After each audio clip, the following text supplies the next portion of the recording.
All right, welcome to the podcast today. I'm sitting here with Grayce Andersen, and I'm excited to dive into her family with you. She has so much on her family tree on Family Search. She descends from a lot of Mormon pioneers, so there's a lot of information there. So I'm excited to share some of that with her today. But first, Grayce, can you just introduce yourself and let us know who you are and what you do? Yeah, absolutely. So I'm Grayce. My passion job is that I am an Instagram influencer. I run a food blog and I love to share recipes that are simple and quick.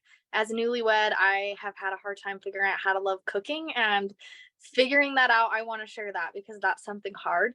And then my day job is that my mom and I have opened a foot zoning school together, and so we're all into the holistic in that realm. And my dad's a doctor, so we're loving to marry modern medicine, more ancient holistic practices. And so I do all the graphic design, web design, some of the marketing, all the technical stuff is me. So I love being able to do that. And I'm excited to hear what you have to share about my family. Oh, cool. Well, that sounds very cool. I've seen your mom's account on Instagram, and the stuff that she shares is really powerful stuff. So, all right, well, let's just get started. Before we dive into your family tree, though, I want to hear what your family's like. Like, did you grow up close to your cousins, aunts, and uncles, grandparents? Do you even know your great grandparents? Like, what was that like for you? Yeah, so I absolutely love and adore my family. I am the oldest of six siblings, so there's a lot of us. And in my mom's family, there was a 10-year gap and then two cabooses at the end. So my aunt and uncle are 4 and 5 years older than me. Oh, And so wow. I grew up with them pretty much. And so it's kind of just like a continuing family we always joke about. And my youngest sister is just about to turn 4. And so when I have babies, it's going to be the same way, just a continuing line. And so growing up, all my aunts and uncles, my mom and dad are both the oldest. So as I was little, they all still lived at home. And so I was kind of just like the new baby sister.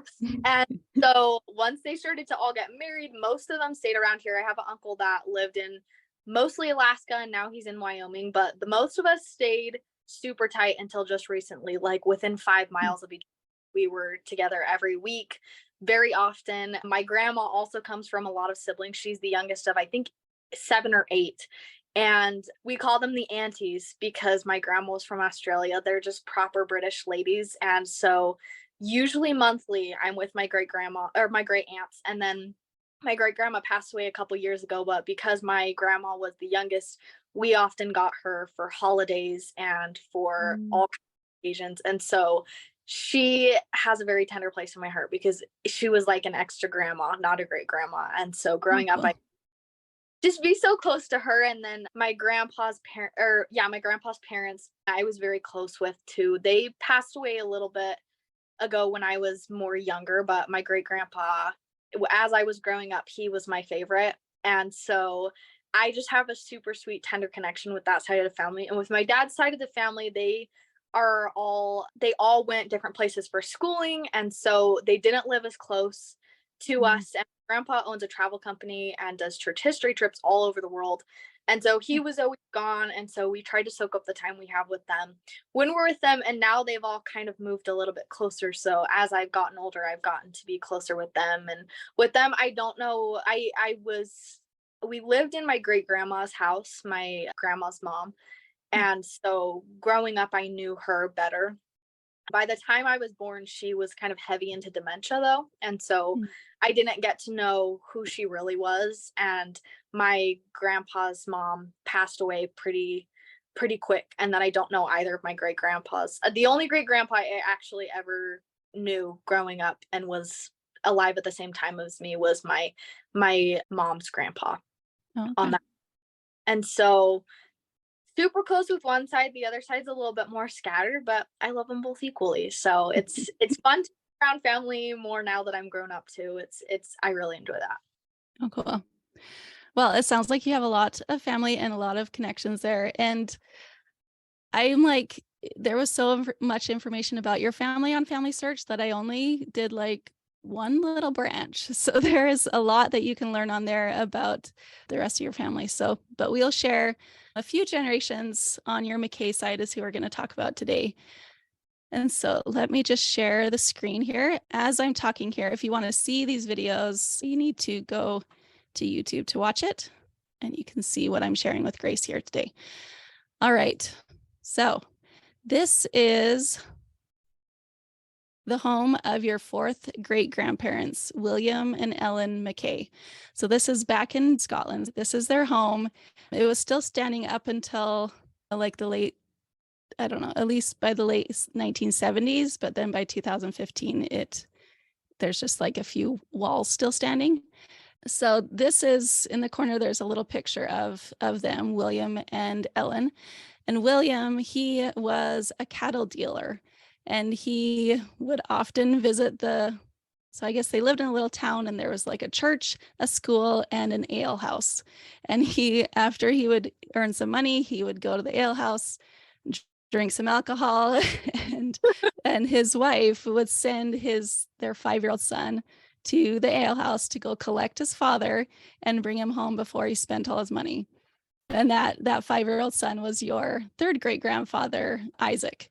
So it's I thought that was interesting that they'd send their 5-year-old to the ale house or the bar pretty much to go collect his father. But then soon after that time, they were baptized by the LDS missionaries. So from the Church of Jesus Christ of Latter-day Saint missionaries, they taught the William Mackay family. Their friends and family did not approve, but they were baptized in 1850, and William never went to the ale house again, because drinking alcohol is something that is not allowed in the LDS church. That is a commandment that we follow. So he never visited the ale house again, and never missed it. So a story that was shared on Family Search. All this information has already been researched by your family, by your grandparents, aunts, uncles, cousins, I'm sure.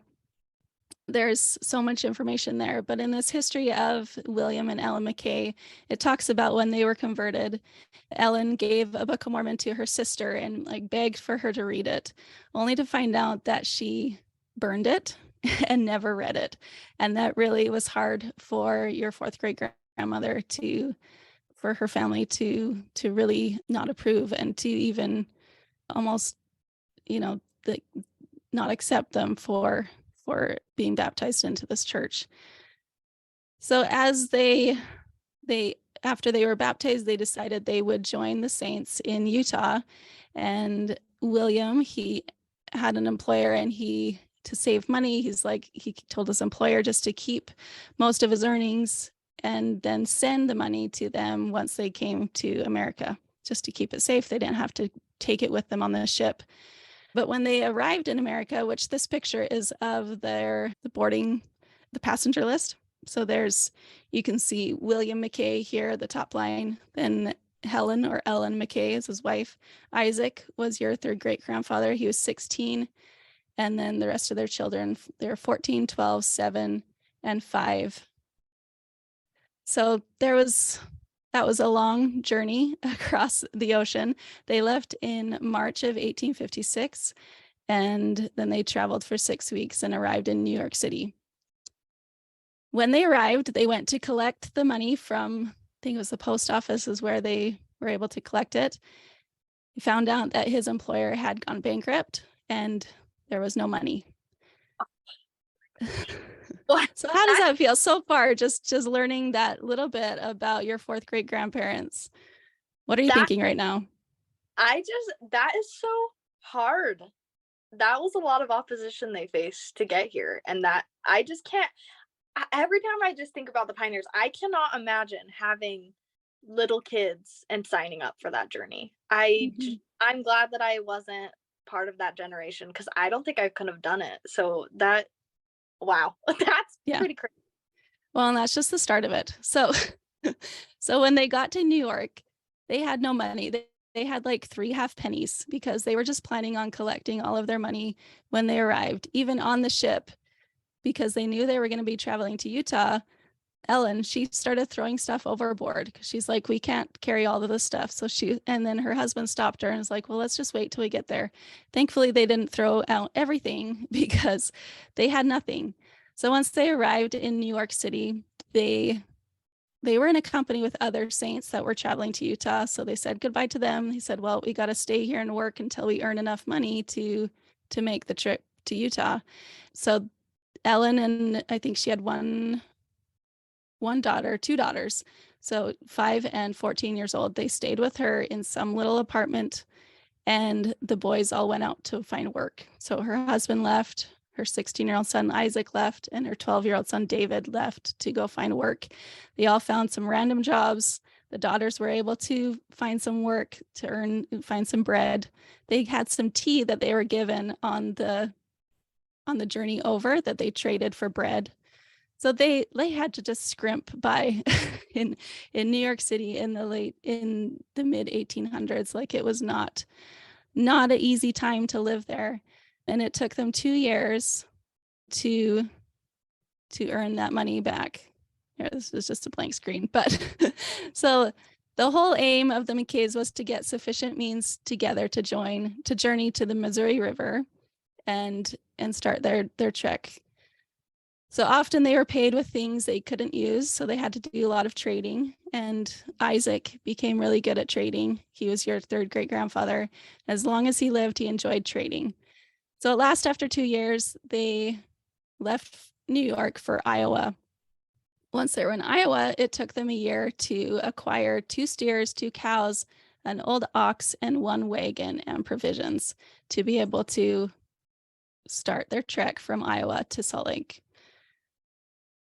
That is crazy that it took so long. Like, already you think that 6 weeks to come over is such a long journey, and then to have to wait that long. Oh man, I don't think I would have enough patience for that. That's crazy that they still kept going. Yeah. Like, they were stalwart people. Like, I would have given up right when you landed in New York. But so they did reach the Salt Lake Valley. When they reached Ogden, they met someone named Bishop Bunker, who had previously been on a mission in Scotland. So they must have known him from before. And he welcomed them warmly and urged them to remain in Ogden. He loaned them 100 pounds of flour, and William purchased a lot, which is now located on 28th Street and Lincoln Avenue in Ogden. Wow. So they drove there. Live in this area. Like, my family still lives in the Ogden area. That's crazy. Cool. So you can go find where that land is. Yeah. So they drove their covered wagon onto the lot. They put up a tent and gathered their family in prayer, and they thanked God for all of his blessings and asked his blessing upon their new spot for their new home. I just think, like, what a journey from Scotland, where they started, all the way to Ogden, Utah. Like, I'm sure that it was a relief to finally arrive and finally have land for their new home. Yeah. Wow. Oh man, that just is so powerful to think about how hard they had to try. Because how often do we go for something in our lives and then get discouraged and just quit? Mm-hmm. Like, Mm-hmm. I don't think a lot of people that are alive today would be able to do what they did. No, definitely not. Yeah, and as I was looking, I found this picture. I don't know if you knew that David O. McKay, who was the president of the Church of Jesus Christ of Latter-day Saints, is relative. So his grandfather was William McKay. So this is a trip that he went on in the late, I can't even remember when, sometime in the 50s to 70s, where they are standing in front of that home. So you share a common ancestor, that William McKay, with him. I actually grew up being taught that he was my great uncle. Mm-hmm. And during COVID, we would have like Zoom church with that side of the family, and everyone called him Uncle David. And so I was taught he's my uncle, but he's actually like just a cousin. And so I thought, like, oh, that's so cool, I'm related to one of the prophets, but it's not as close as I was taught it was. So that we thought that just because everyone called him Uncle David. So cool. Well, he was the uncle of someone in your family, I'm sure. So I thought that was really cool. Yeah, so Isaac was your third great grandfather. So he was the oldest son of William and Ellen. And once they arrived in Ogden, all of the other siblings kind of got married and settled. And Isaac, since he was the oldest, he felt like he had to make sure that all of them were settled and taken care of before he kind of started his own family. So he felt, responsible for their welfare. So when he was 30 years old, he met Ellen Jesperson, who at the time was working in the home of President Brigham Young in Salt Lake City, and they were married in 1969. We'll be right back after hearing about one of our sponsors. Are you tired of searching through endless folders and devices for your precious memories? Do you wish you could easily organize and access all of your photos and videos in one place? Look no further than Mylio.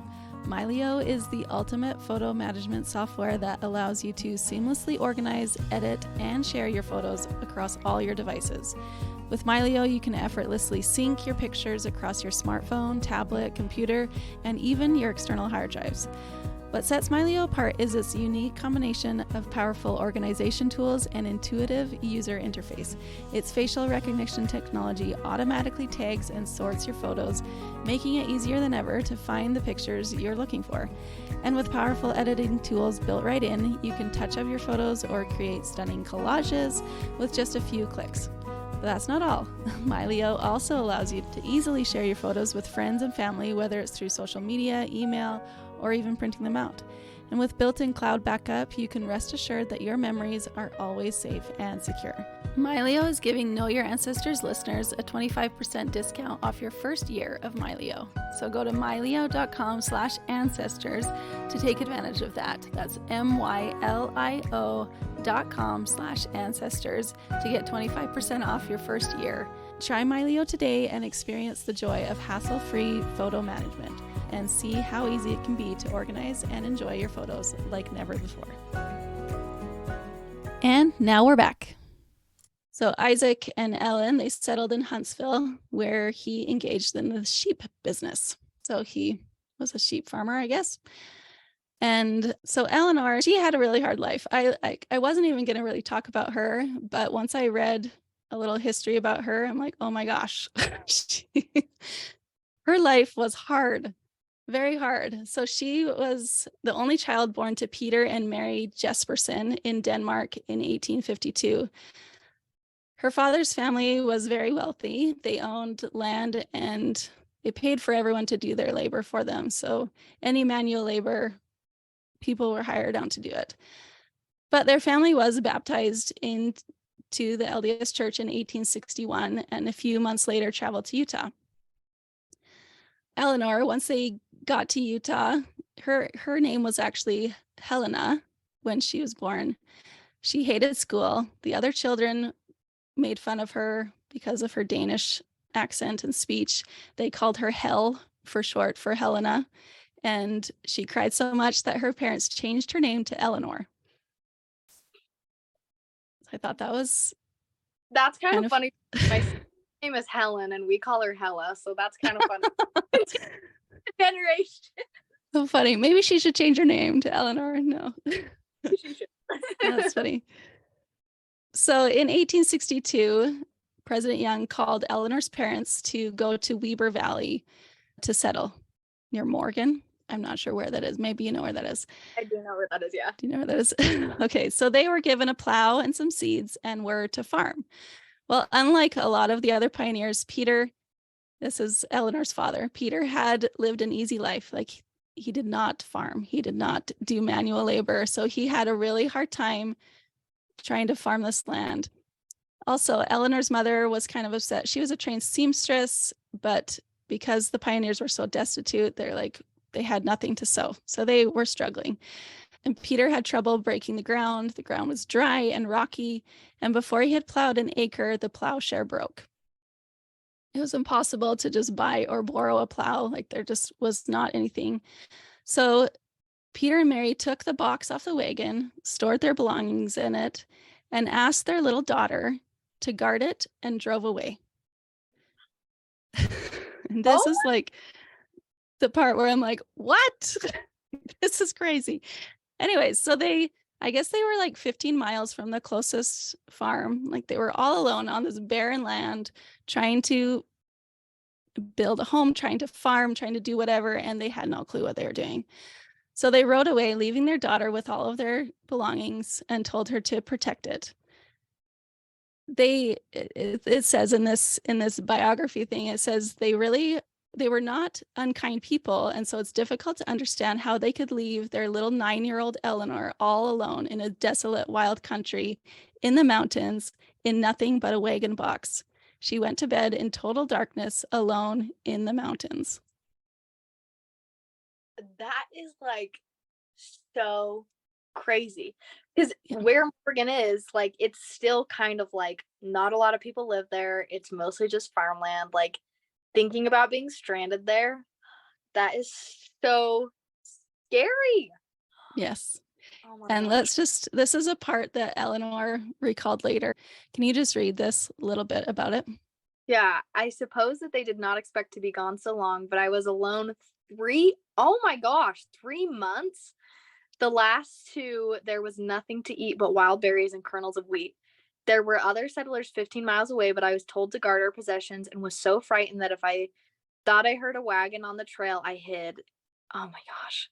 But even to leave a child one night in such a spot would seem cruel beyond words. I trembled so much with fear and cried so much the first week that I ran out of tears. 3 months alone that is just I how do you even do that as parents? I don't know. Oh I my don't know. god. And then it said when her parents returned, there was no demonstration of joy at finding her safe. They seemed to take it for granted that God would protect her, which he no doubt did. They had trouble in finding the plow, and on the way back, a bridge was out. There were no good roads at the time. Eleanor does not mention this experience in her autobiography. It must have been too painful for her to talk about. So, Oh, that is so crazy. Wow. yeah. That's super interesting, because I feel like most of the time you only hear stories about pioneers that like are rejoicing for protection and things. So that's really interesting that even seemed to notice that she really to have nothing to eat the last 2 months. Yeah.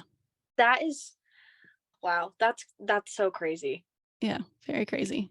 And I feel like as we learn about her in the future, I think that this experience probably really affected her.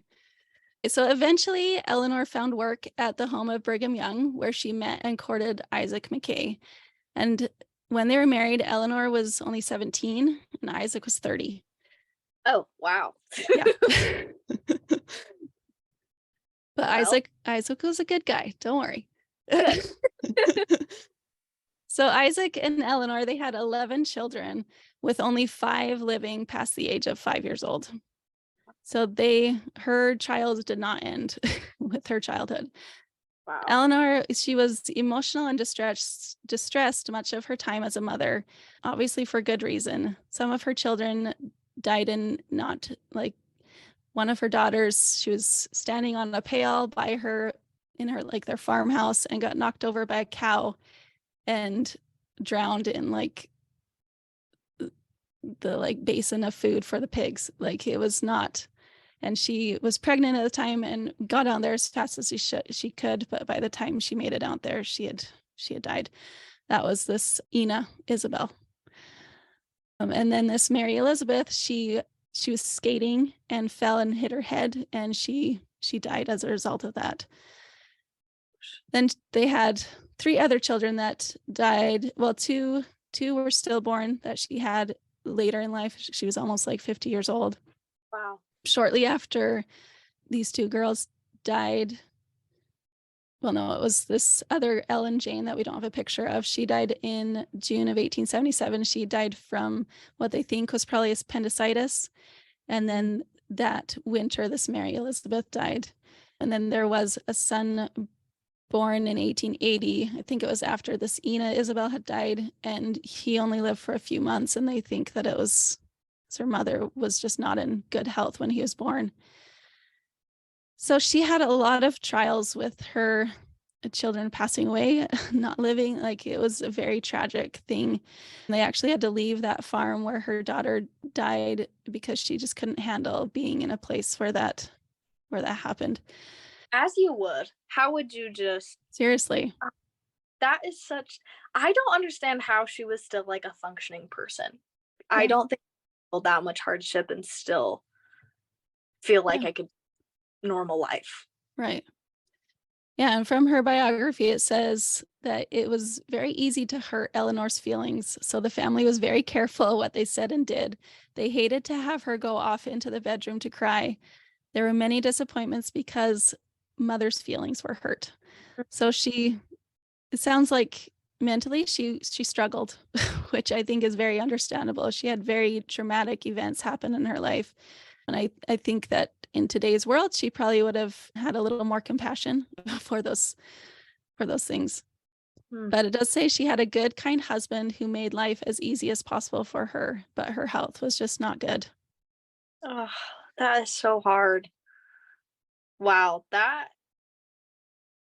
crazy. I don't understand too how people could bring so many children into the world anyway without modern medicine or with Mhm. just wow. That's Yeah. wow. Yeah, it did say too that a lot of, possibly some of the reasons that these children, so many have passed, was because there wasn't a local doctor. Like, they would have had to travel to Ogden to have a doctor. They were in Huntsville. I'm not even sure how far that is away, but Like a pass over the mountain, mm, like 10 minutes away from me. And then actually, if they're traveling to Ogden, they'd probably have to go through the canyon. It would mm, be really to get there. There's like a huge, well, it probably wouldn't have been there, but there's a big reservoir there now. It would have been mm, really to get yeah, here. yeah. So like they had a local midwife, and that was about it. So yeah. So your second great grandfather, Arwell McKay, he was 13 years old when his father died at the age of 68. So Mm. he was the youngest of the children still living. He's this one here. I love their outfits in this picture. It did say that Eleanor, like, she kept a very clean home and she always wanted her family well dressed. She was very particular about that sort of thing. And you can tell that in this picture of their family. That makes sense if her mom was a seamstress, that they'd always Mm-hmm. have nice clothes. Mm-hmm. Yeah. So here's their home in Ogden on 21st Street. I think they did move there later on, once when her husband was getting older. So here's the home that they lived in. Arwell and Jedediah are there with their mother. Then in May 1914, Arwell, so he was, let's see, when was he born? If I can remember, like 1890. I think he was close to 20 here. He wrote a letter to the president of the church saying, and I was able to find this letter, but it was copyrighted, so I wasn't sure if I could share it, Oh, but I can send that to you. It's basically a letter that says, on account of mother's ill health, it will be impossible for me to leave on my mission on the 17th of June, but we'll be glad to inform you when I can go. So this was in 1914, and his mother died in June of 1916, and then Arwell left on his mission to Scandinavia in December that same year. wow. And then he returned in November 1919, so almost 3 years, at the age of 26. Wow. That would be so hard to leave the same year your mom died. Yeah. Wow. Yeah, so it sounds like he probably helped take care of her in the years before she passed because he needed to delay his mission to do that.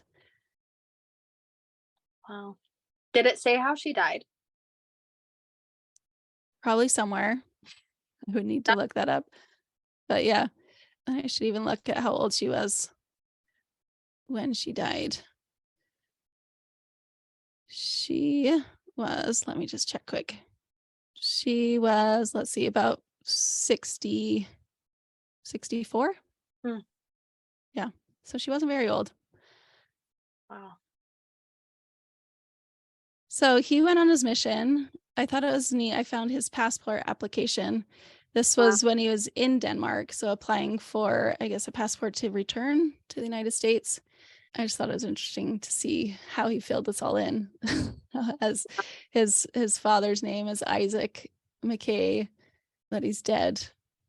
And then it says when they immigrated, he wasn't sure when he became naturalized. And then on the next page, it does say that he desires his passport for use in visiting the countries hereinafter named for the following purposes: Denmark, Norway, and Sweden, to carry on missionary work.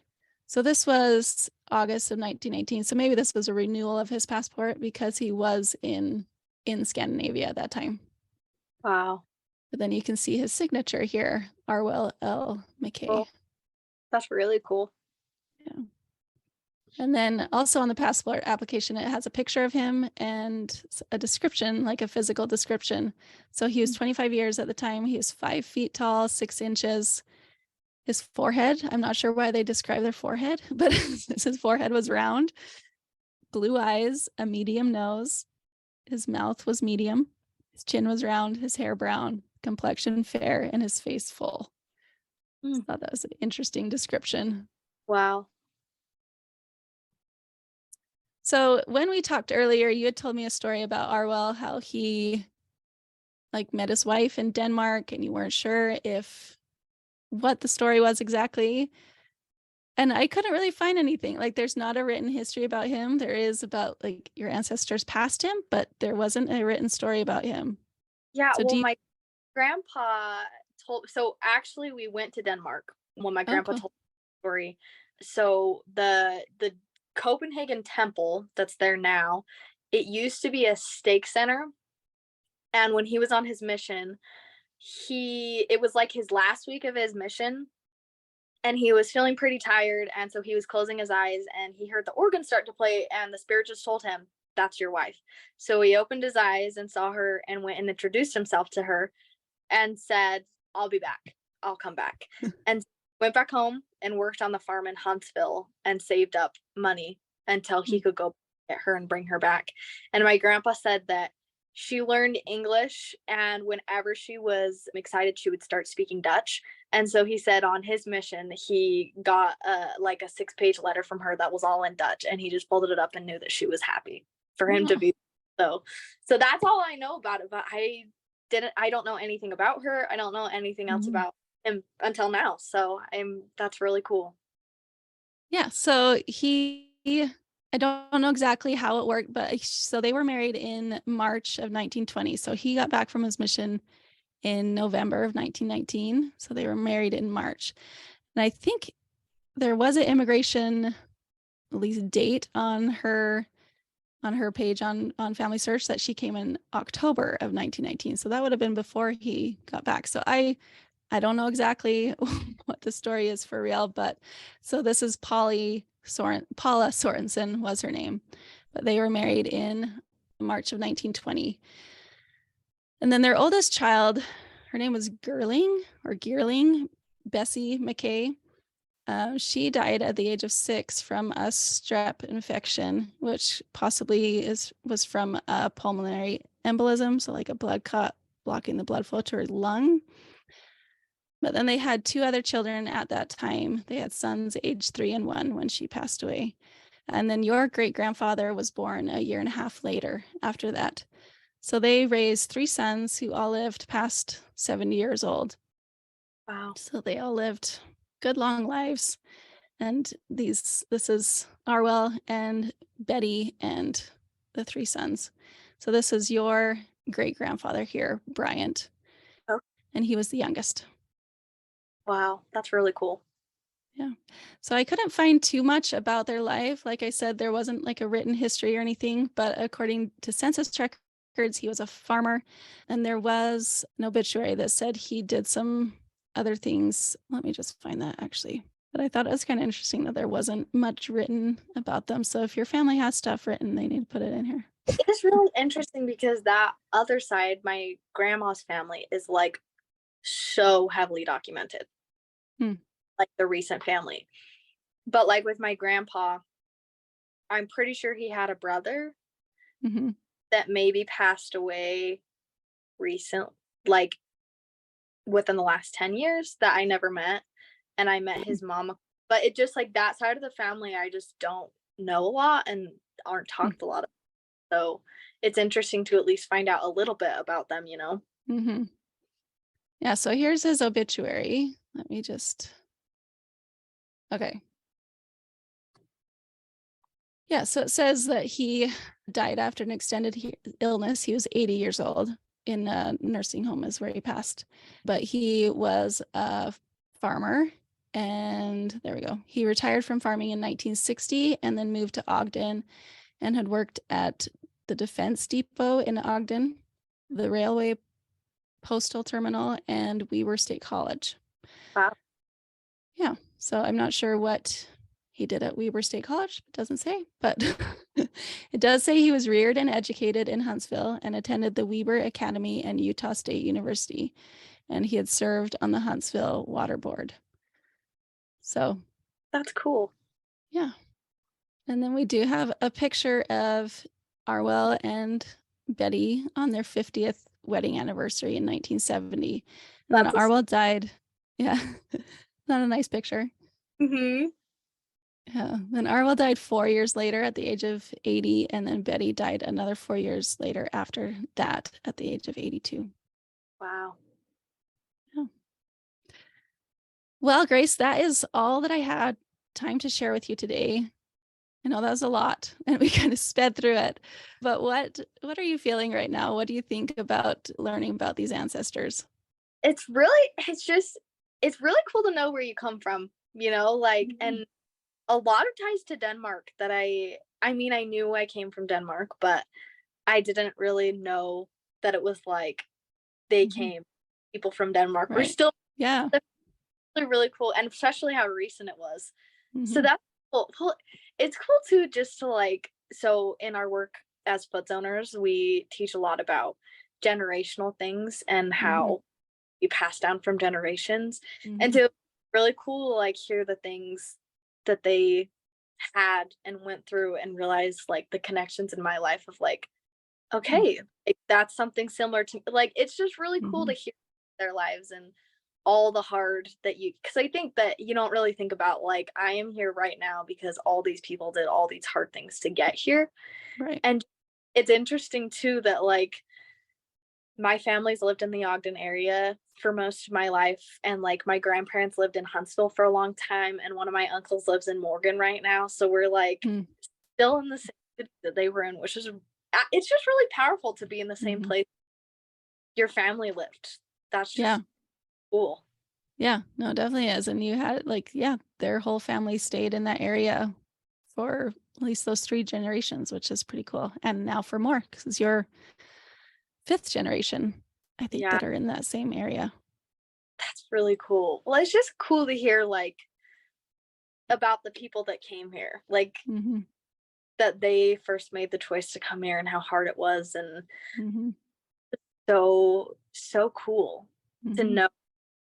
I just feel like there's a lot of tradition that's lost because of where we live. There's not a lot of, at least in America, there's just not a lot of traditions and family. And so it's cool to learn where you come from and like Mm-hmm. learn their traditions and what they did. And I know some people that still celebrate holidays the way that their families would have when they were in Europe and different places. And it's just cool to make those connections, you know, Mm-hmm. and try to understand why you are the way you are and why you're here and all the people that made it possible for you to be where you are. Yeah. Yeah. No, it was really neat to learn about your family. And even I'm grateful that whoever wrote that biography about your, I think it was your 3rd great grandmother, Eleanor. I'm glad that they included the hard.